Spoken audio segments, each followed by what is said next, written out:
Hello বন্ধুরা, আবার নিয়ে চলে এসেছি তোমার সামনে নতুন রেসিপি। মুখে ও জিভে জল চলে আসবে দেখলে। তো প্রথমেই দেখো আমরা চিকেনটাকে ধুয়ে রেডি করেছি। আমরা একটা মশলা তৈরি করব, পোস্ত আর কাঁচা লঙ্কা।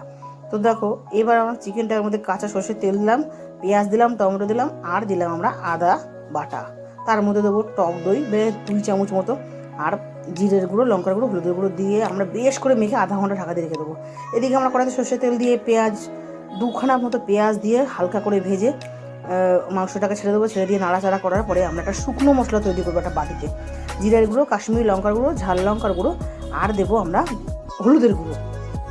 এখানে এই মাংসটার মধ্যে রসুন চলবে না।